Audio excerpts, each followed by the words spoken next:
Hola, ¿qué tal? Bienvenidos a esta clase y lo que vamos a ver el día de hoy es algunos conceptos que nos van a ayudar a entender mejor qué es la programación orientada a objetos y cómo se trabaja y de qué forma podría yo implementarla en mis proyectos. Así que, bueno, pues comencemos primero explorando qué es la programación orientada a objetos.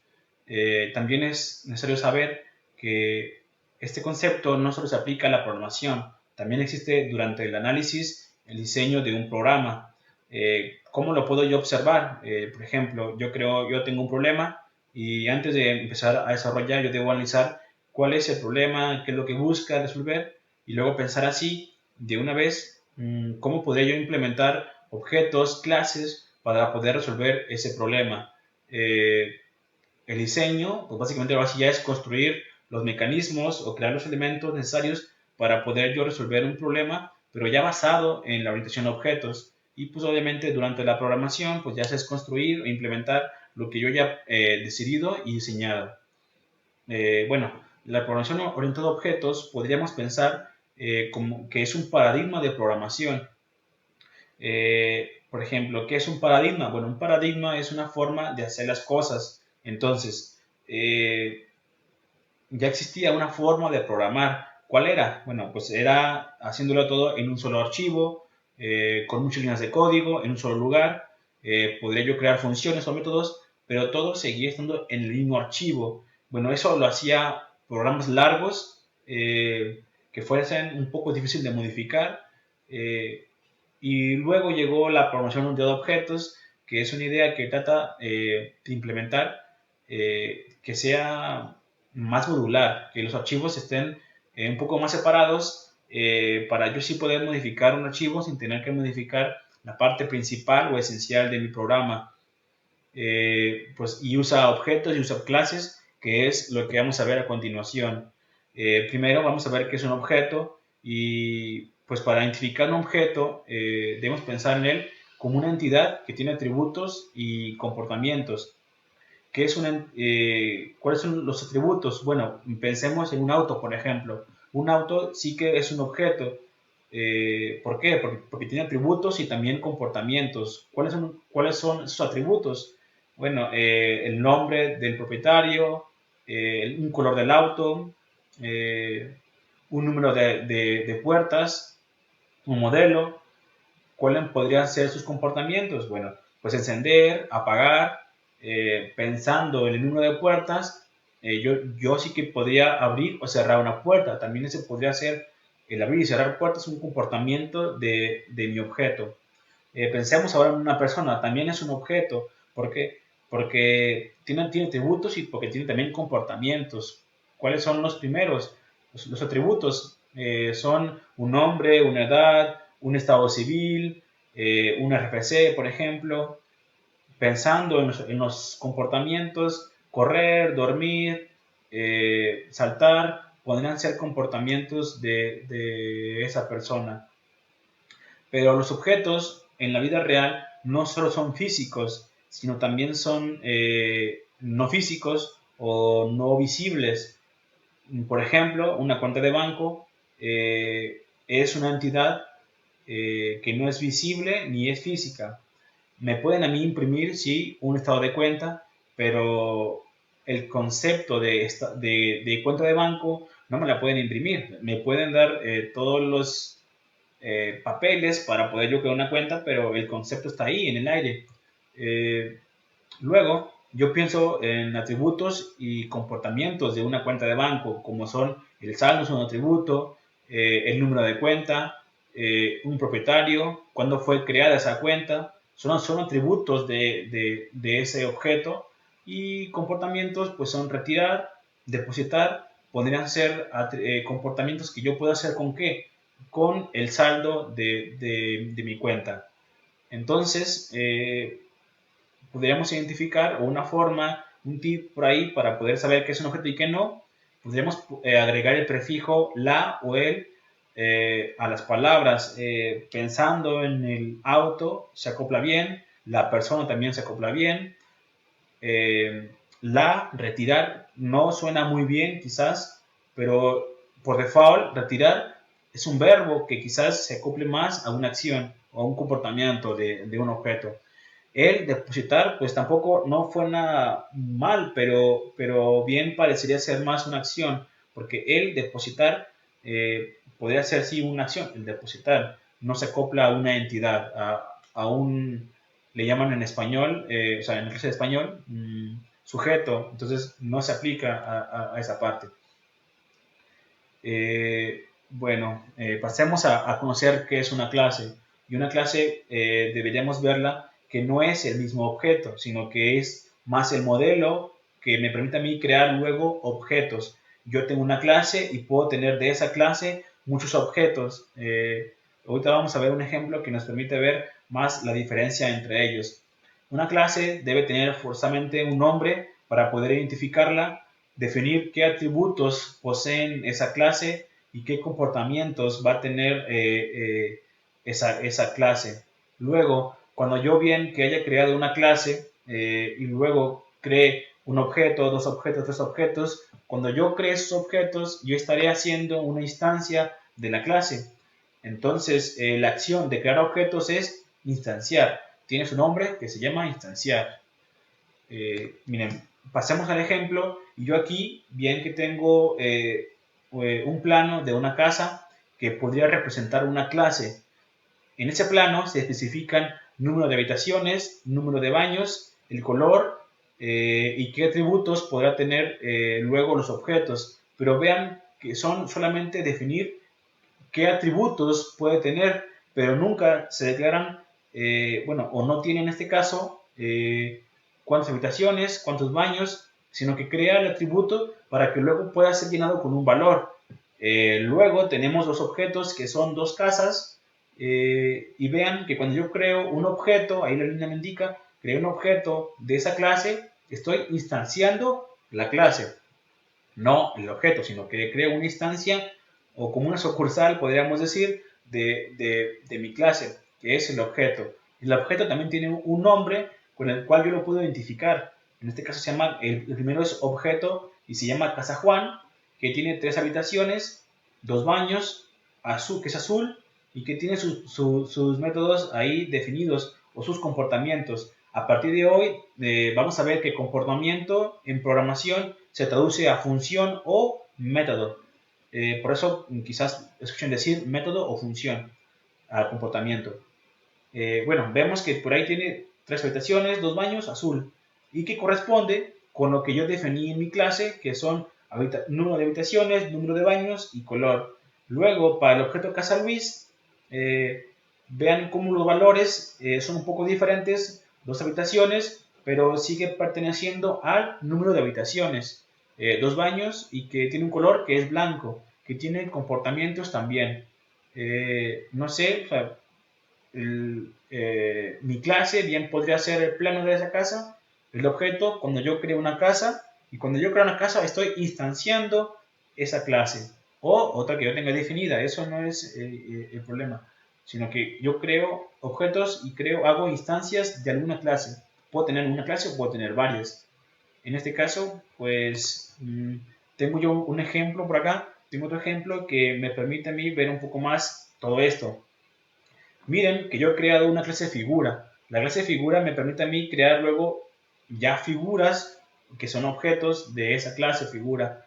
La clase tiene un nombre, pero miren que también posee un atributo que se llama nombre, un color, una altura y una base. Aquí podría ser un poco rebrujado. ¿Por qué yo he creado un atributo que se llame nombre si yo ya sé que esa clase tiene un nombre? Pero pensemos en la clase alumno. Yo aquí no la tengo, pero pensemos en una clase alumno. Yo creo clase alumno. Luego, si yo quiero que cada alumno tenga por contenido el nombre completo de ese alumno, pues yo que bien puedo crear nombre completo o nombre, apellido materno, apellido paterno como atributos. Luego, regresemos a la clase figura. Tiene un nombre, tiene un color, tiene una altura y una base. Luego he definido dos comportamientos. ¿Cuáles son? Área y perímetro, que bien puede calcular área, calcular perímetro. Bien que el área, yo sé que la puedo calcular en base a la altura y a la base. El perímetro, pues sumando todos los lados de mi figura. Así que pues con eso es suficiente. Luego yo creo objetos que se llama figura cuadrado y figura rectángulo. Los dos poseen la cantidad de atributos que yo he definido en mi clase, pero ya con valores. Por ejemplo, para el nombre, acá es cuadrado, en la figura en verde. El color es en verde, tiene una altura que es 5 centímetros, tiene una base que son 5 centímetros y tiene el área y el perímetro. ¿Cuál podría ser el área? Bueno, pues yo puedo saber que es 5 por 5, o sea, calculando el área. Entonces, podríamos ya pensar que área es un método o una función, como vimos en la clase anterior. ¿De qué tipo podría ser área? Bueno, área podría ser un float, de tipo float. Static, ¿lo recuerdan? Static, tipo de dato o void. En este caso, yo le digo que va a ser un float y luego el nombre de mi función que es área. Si no recuerdan mucho esto, tienen la oportunidad de checar el video que ya anteriormente se publicó. Y si no, más adelante vamos a ver ejemplos y ver cómo se crean los métodos de una clase. Luego, yo tengo otro objeto que se llama rectángulo naranja y que es color naranja, que tiene una altura y una base diferente con sus propios métodos para calcular el área y el perímetro. Eso no es problema, pero aquí veo tres conceptos que es clase, que es el modelo, instanciar, que es el objeto de que es crear un objeto de una clase, y pues que objeto donde se establecen ya los atributos o valores que yo he definido en mi clase.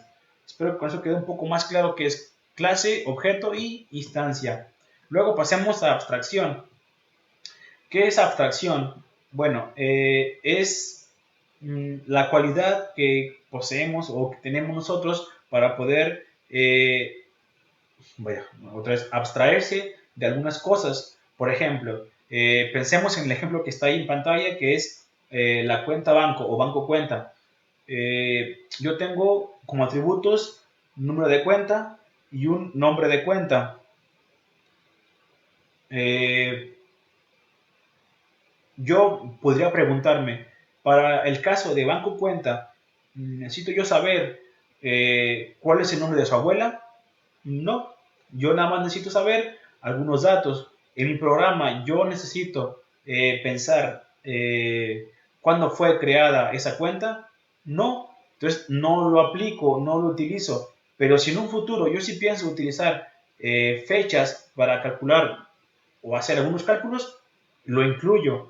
Abstracciones, yo no puedo abarcar todo de todo. Yo no puedo pensar que de una cuenta de banco todos los atributos que puede tener, o sea, imaginarme, puede tener esto, esto, esto y esto. No, sí lo puedo hacer, pero si no lo necesito, es mejor no incluirlo. Entonces, yo ocupo el número de cuenta, sí, entonces lo defino en mi clase. Yo ocupo el nombre de la cuenta, sí, la defino en mi clase. Yo ocupo saber cuántos hijos tiene esa persona que crea esa cuenta, no, entonces no lo incluyo en esa clase, pero sí necesito saber si es casado o es soltero, sí, necesito saber cuánta edad, la edad que tiene, pues sí, también lo incluyo. Eso es abstracción, solamente contraer o obtener lo que yo necesito para trabajar con respecto a esa entidad. Imaginemos, por ejemplo, si yo quiero definir una clase que se llame alumno, bien, defino atributos que son nombre, edad, una matrícula, pero pienso luego, ese alumno tiene una abuela. Ok, nombre de la abuela, nombre del abuelo. No, eso no lo necesito para mi aplicación, no lo ocupo, entonces no lo incluyo, pero yo sé que existe, entonces me estoy abstrayendo de algunos datos de ese alumno para solamente incluir lo que yo necesito. Espero que quede un poco más claro que esa abstracción es centrarse en lo esencial, ignorar lo irrelevante e ignoramos lo no importante o lo que no necesitemos. Abstracción. Encapsulamiento. Bueno, dice ahí que en principio lo ideal es que ningún objeto revele nada que no ocupe relevar, mostrar o que no ocupe mostrar a la demás parte del código. Y tenemos por ahí, por ejemplo, una clase que se llama banco cuenta de nuevo, que tiene 3 atributos: nombre de cuenta, número de la cuenta, un saldo y dos acciones o dos comportamientos que se llaman métodos. Ahora, bien, pensemos, por ejemplo, que el saldo es un atributo muy privado de esa cuenta, que yo no quiero que cualquier parte del código vea el saldo, ni que lo pueda manipular, ni que lo pueda modificar. Únicamente yo quiero que el saldo esté disponible a través de ciertos parámetros, como restringirlo para que no cualquiera lo pueda ver. Miren, aquí tengo un ejemplo. Miren, pensemos en esa clase. Luego yo tengo dos métodos, uno que se llama depósito y uno que se llama retiro. Para el retiro, ¿qué ocupo de retiro? Bueno, yo ocupo que el usuario me diga cuánta cantidad él quiere retirar. Luego, yo le mando ese valor. Luego, en la función, yo hago lo necesario, que el usuario no se entere de qué es lo que yo hago, ni cuál era el valor inicial, únicamente retira. ¿Y qué le dice? Bueno, le puede decir o le puede dar dinero y le puede decir exitosamente o no exitosamente. Pero si yo necesito mostrar al usuario cuál es el saldo que quedó, pues no lo hago. Por ejemplo, nosotros pagamos, a veces podríamos pagar con una cuenta en el restaurante. Pagamos con la tarjeta, le decimos cuánto va a pagar por esa comida. Entonces la pasa por la terminal dice, te da un ticket que te dice, esto fue lo que te cobré, se hizo con éxito. Pero esa persona, el que cobró, nunca se enteró cuánto dinero yo tenía en mi, en mi cuenta. Quizás le pudo haber dicho, no se puede realizar la transacción. Entonces, ese dato, el saldo, puede ser a veces privado. Y yo lo voy a encapsular, yo dibujo ahí un círculo blanco para decir que lo voy a encapsular para que no cualquier parte del código lo pueda ver. Pasemos a depósito. En depósito también yo voy a hacer un depósito. Yo ocupo que una persona vaya y me haga a mí un depósito. ¿Qué le digo? Le doy el número de cuenta y le digo qué cantidad me tiene que dar a mí. Bueno, va él al banco, lo deposita o lo hace a través de internet, pero el usuario nunca se entera cuánto tengo yo en mi cuenta. Entonces, ese dato, el saldo, está encapsulado para que únicamente se pueda hacer lo que yo defina a través de esos métodos. El número de la cuenta y el número de la cuenta no están encapsulados. ¿Por qué? Porque quizás yo ocupo que sea un poco más público, que se pueda visualizar libremente.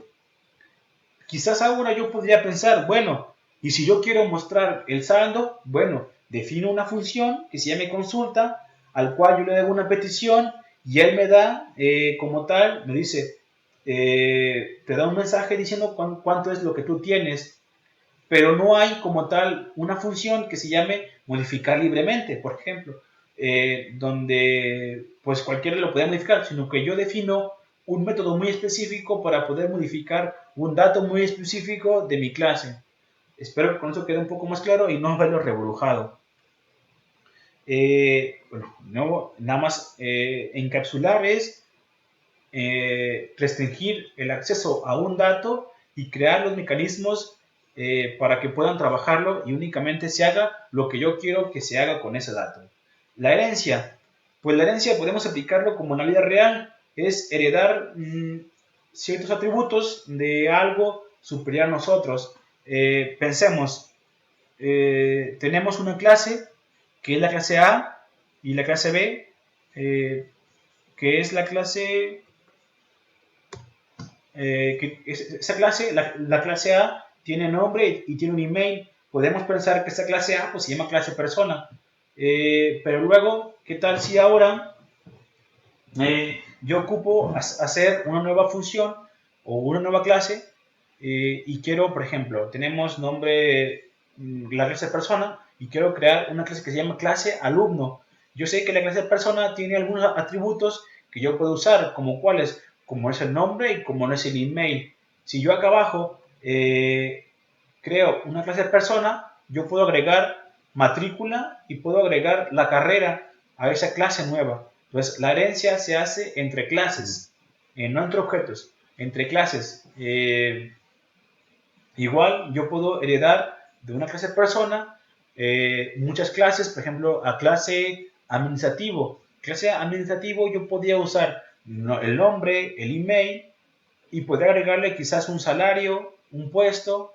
La clase profesor también tiene un nombre y tiene un email, pero quizás para mi clase ocupo más atributos. Bueno, yo heredo eso que ya estaba para poder reutilizarlo y luego le creo una clase que se llame carreras, que se llame profesión, título, no sé, cosas como esas. Yo puedo heredar de una clase ya hecha atributos para reutilizarlos y crearle o agregarle únicamente lo que yo necesite.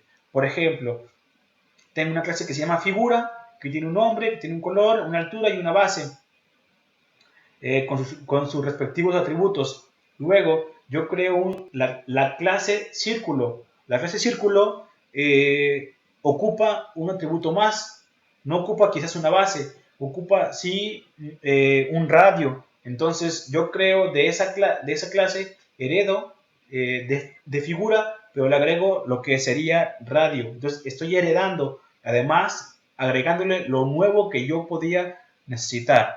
Igual un polígono, quizás la figura se adapte bastante bien a un cuadrado, a un rectángulo, pero no a un polígono. Un polígono se calcula diferente.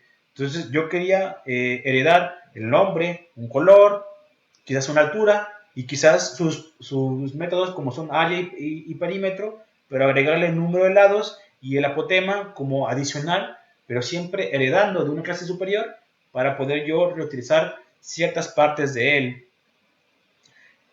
Polimorfismo, pues siempre hemos escuchado que significa algo que puede tomar varias formas, pero pues para entenderlo mejor, pensemos en el ejemplo que está ahí. Cuenta de banco. Tiene otra vez, la quise reutilizar, que es número de cuenta, nombre de la cuenta y un saldo. Pero pensemos que las cuentas de banco no siempre son las mismas. A veces necesitamos una cuenta que se llame de ahorro o una cuenta que sea de inversión. Entonces, esas clases, bien que podrían usar algo de lo que se llame clase de la clase de cuenta banco, reutilizar algunas partes de él, pero además, por ejemplo, para la cuenta de inversión, agregar algo que se llame asesor de cuenta, pues porque es una cuenta diferente. Y quizás ahí el símbolo, ahí que está como unas flechas así rodando, quiere decir que yo voy a sobreescribir la cuenta retiro. ¿Por qué? Porque quizás ahora en la cuenta retiro ya no lo puedo hacer o no funciona igual que como la que yo heredé. Ahorita vamos a ver un ejemplo un poco más concreto.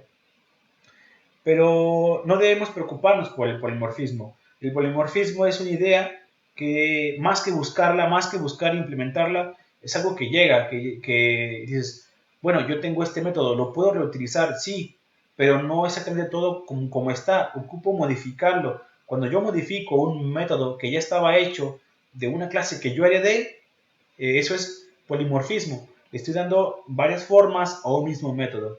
Varias formas es diferentes formas de trabajar. Y pensemos, por ejemplo, en este caso, en la clase figura. La clase figura le hereda a la clase círculo y a la clase polígono. Bien, yo ya vi en la clase de herencia, vi que le heredó el nombre y el color y la altura, pero también le agregué cosas nuevas como son número de lados, el lado y el apotema. ¿Cuántos lados tiene? ¿Cuánto mide cada lado? ¿Y cuál es su apotema? Bueno, entonces el área ya no se calcula igual que como se calculaba al principio, como en un rectángulo o en un cuadrado. Se calcula con la fórmula que está por ahí.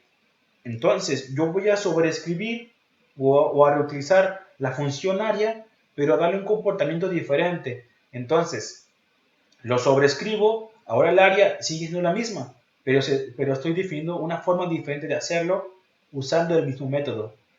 Estoy sobrescribiendo ese método que ya existía, entonces área ya tiene varias formas en la clase principal y en la clase donde se heredó. Por eso es polimorfismo, porque puede tener diferentes formas. Y miren el círculo también, yo he definido el radio, pero esa función que es el área, la he sobrescrito, la he rediseñado, podríamos decir, para que haga o funcione un poco diferente cuando sea un círculo. Entonces estoy dándole diferentes formas a un mismo método. Y pues ya casi llegamos a la parte final, donde tenemos que las clases tienen una forma de representarse, y es como yo las he estado puesto ahí en las diapositivas. Tiene como un aspecto es una tabla, donde arriba tiene el nombre, donde luego le siguen los atributos y al final los métodos. Bueno, pues ¿qué deberíamos saber? Que las clases pueden ser representadas a través de algo que se llama UML, que es el lenguaje de modelo unificado. Eh, pues, ¿qué es de UML? Pues que es una forma, una técnica de diagramado. Pues que yo puedo crear mis diagramas o representar mis clases con diagramas de UML. La parte o el concepto de UML no solo se aplica a las clases, se aplican a diferentes partes de un programa. Entonces, hay pues, un montón de diagramas para representar diferentes cosas, pero sí que existe una forma muy específica para representar las clases. ¿Y esto para qué me sirve? Bueno, pues para mí, para ser más consciente de qué clases tengo, qué clases puedo heredar, o de qué puedo heredar, qué puedo darle un polimorfismo, qué atributos puede tener una clase, si se le agrego, a quién le puedo heredar esos atributos, no sé. Es una forma más fácil de poder representar una clase. ¿Y cómo se trabaja aquí? Pues primero debo definir una clase. Las clases, bueno, eso lo podría aplicar ya a programación, pero cuando sea en UML, una clase debe tener un nombre y debe empezar con mayúscula. Debe ser en singular, perdón, sí, en singular y no en plural. Por ejemplo, yo cuando definí figura, le puse figura, no figuras. Definí persona, persona es en singular. Entonces, cada vez que yo defino una clase, lo debo de hacer en singular, comenzando con mayúscula la primera letra. Y luego, para los atributos que le siguen en la columna de abajo, en la fila de abajo, perdón, todos deben empezar con minúsculas, salvo si tienen dos nombres, por ejemplo, primer apellido o apellido paterno, que son dos palabras. Apellido es con minúsculas, paterno, la P o la primera letra de paterno debe ser con mayúscula. Esa es una regla que se aplica. Por ahí tenemos en la lámina que es nombre empleado. Entonces, nombre es en minúsculas, empleado, la E ya es con mayúscula. Yo pensando que eso lo voy a representar en programación, debo contemplar que es un tipo de dato. Por ejemplo, el nombre del empleado, ¿qué tipo de dato es? String. El saldo, ¿qué tipo de dato es? Bien, podría ser un doble o un float. El área de qué tipo de dato puede ser, pues float también. Eh, no sé, algunos más atributos, debemos pensar en qué tipo de dato debe ser ese atributo y también lo especificamos. Y, por ejemplo, y si empieza con un valor ya predeterminado, que también lo puedo hacer, también se lo debo de especificar ahí. Luego, para los métodos también tienen el mismo sistema de nomenclatura que los atributos. ¿Qué quiere decir esto? Bueno, que comienzan con minúsculas, que si tienen dos palabras, la primera es con la segunda palabra, su primera letra es con mayúscula. Luego debemos saber si llevan parámetros o no. Eso lo vamos a ver más adelante, ya cuando programemos. Y luego especificar de qué tipo va a ser la función. Recuerden la clase pasada, cuando veíamos funciones, decíamos de qué tipo va a ser mi función, void o un tipo de dato. Bueno, ya cuando tengamos muy claro de qué tipo de dato va a ser mi función, la especifico ahí. Luego, al final, a cada atributo y a cada método, yo debo decirle con un más o con un menos si va a ser público o va a ser privado. dependiendo del nivel de acceso que vaya a tener ese atributo. Y miren, yo acá tengo un ejemplo ya hecho y pensemos en la cuenta de banco. La cuenta de banco, miren cómo yo le he definido como en singular con mayúsculas, sus primeras letras. Número de la cuenta, el nombre de persona, el saldo, el tipo de cuenta y el estado de cuenta. Esos atributos deben ser de un tipo de dato. Por ejemplo, el número de la cuenta bien podría ser un string, un int no. ¿Por qué? Porque con un número de cuenta yo no hago cálculos. Nombre de la persona, pues es un string. El saldo, yo ahí lo defino como integer, pero pues bien podría ser un float porque no siempre es enteros sin decimal. Y el tipo de cuenta, ¿por qué lo he definido integer? Bueno, porque yo puedo decir 1 para ahorro, 2 para inversión, 3 para... ¿qué más tipo de cuenta hay? No sé, pero si yo quiero hacer que sea con números, lo puedo hacer con un integer o bien podría ser un string donde me diga exactamente qué tipo de cuenta es. O si yo mando a una base de datos, bueno, podría ser con números. El estado de cuenta, bien podría ser true o false si fuese habilitada o deshabilitada. Igual lo podría hacer a través de un string que diga exactamente el texto que diga habilitada o deshabilitada. Luego, depósito. Depósito, miren cómo tiene ahí entre paréntesis un integer. ¿Por qué tiene entre paréntesis un integer? Quiere decir que recibe un parámetro de tipo numérico. Para hacer yo un depósito, si lo recordábamos, yo ocupo saber cuánto voy a depositar. Entonces yo necesito recibir ese parámetro para yo luego introducirlo en mi función y hacer ese proceso. ¿Y qué es lo que voy a retornar? Decir transacción exitosa, transacción no exitosa. ¿Eso qué es? Es un string. Entonces por eso mi tipo de función es string. Y luego le voy a decir al retiro también funciona exactamente igual, que bien podría ser recibir un parámetro que es integer o doble, ya sabemos que es por la cantidad de dinero. Y luego, ¿qué tipo de función es? Bueno, pues es un string, o bien podría ser algún otro tipo de dato que sea un true o un false, si se fue exitosa o no, para este caso es string, para decir al usuario exitoso o no exitoso, o un void para mostrar únicamente un mensaje. Ya ustedes pensarán luego. Luego, para consulta de saldo, es nada más un integer. Vean cómo no recibe un parámetro. ¿Por qué? Para poder yo consultar el saldo, no ocupo saber qué cantidad quiero consultar. Únicamente quiero saber cuánto hay en mi cuenta. Entonces, lo que me regresa a mí es un integer, pero de nuevo puede ser un doble. Pero miren cómo se especifica también el tipo de dato para esa función. Luego, vamos a crear un ejemplo a construir, por ejemplo, para figura. Para figura, yo le digo un nombre, figura. Luego le creo sus atributos. ¿Cuáles eran? Puede ser un nombre. Acá se me está un nombre. Puede ser una altura. Perdón. Puede ser algo que se me base. Carambolas.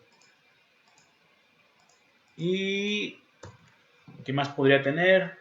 Así vamos a dejarlo.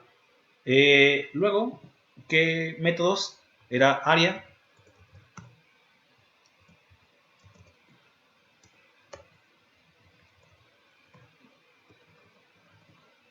Y por este caso no recibe parámetros porque trabaja con los mismos datos de su clase.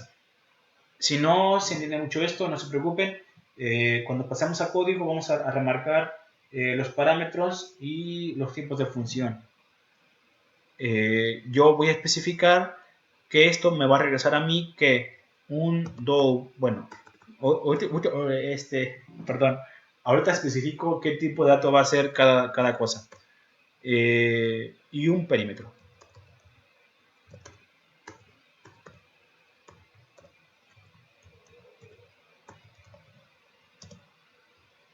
Bien, pensando en qué tipo de dato va a ser el nombre, yo sé que es un string. La altura, ¿qué podría ser?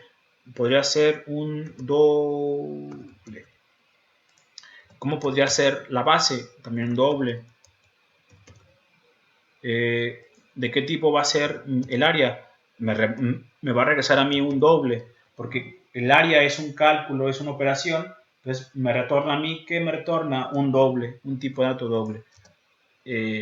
También el perímetro. Y pues listo. ¿Qué me faltaría agregar? Eh, Me faltaría agregar si es público o es privado. Para este caso, bien, yo le voy a poner un más porque pues no es quizás muy privado el nombre, ni la altura, ni la base, a diferencia de la cuenta de banco donde saldo si es más privado y lo puedo encapsular para que únicamente se pueda acceder a través de él por un método.